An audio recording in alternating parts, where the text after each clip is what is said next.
First of all, you have to be quite dedicated. You have to like what you do, and you have to have passion for it. That I really do strongly believe, because if you're just doing it for the sake of doing it, it will show on stage as well. I don't think you can fall into it. You've got to have some basic training. You need to at least have got some kind of idea about what a wig, how the wig is built, and how to block it, how to wash it. You are dealing with human hair, which is like dealing with the most beautiful silk. You can't just mistreat it.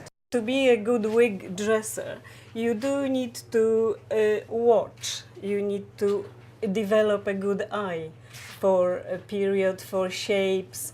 You need to go to museums, galleries, and just watch, and watch other people as well. Watch other people at work.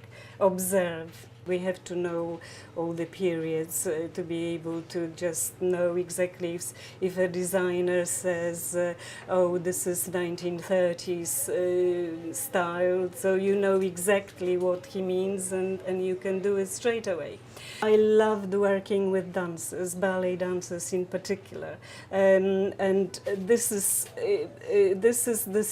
sort of work is a fantastic preparation for your future work in the theatre, because ballet dancers are very, very particular at how they look. It's not always glamorous, and it's hard work, and you have to work long hours, work to deadlines, which is very stressful, but there are some rewards as well, so it's not all hard slog.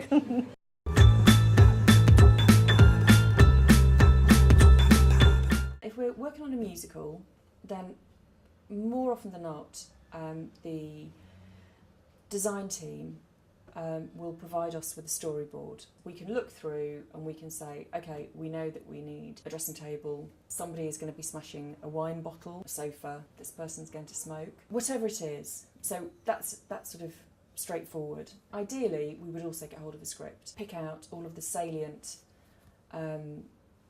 prop and furniture references. We have a lot of stuff made.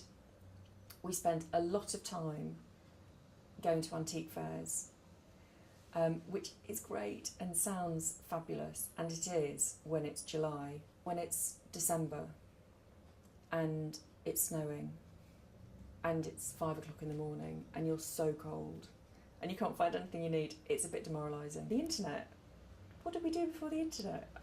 I honestly can't think. As a prop supervisor, you can't just look at a model box and think to yourself, well, that coffee table, it's circular, so I'm only going to look for a circular coffee table. You can't do that. I can go to a designer with a whole load of pictures of different coffee tables, for instance, or whatever it may be, and they might say, oh yeah, I hadn't thought about that. That's a really good idea.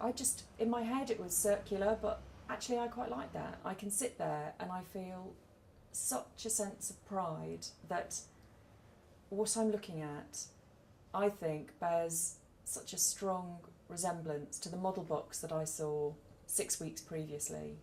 And I know that when somebody brings something on stage, I think, I've been looking for that for 6 weeks, and there it is. The moment when I thought, God, I'm a prop supervisor, was watching the first preview of Mary Poppins. That was the first big musical that I did. I sat there and I remember clearly, because I've got a tear rolling down my face because I couldn't quite believe the fact that I was there and we'd done it. That was the great defining moment for me, and that's when I thought, I'm a prop supervisor now.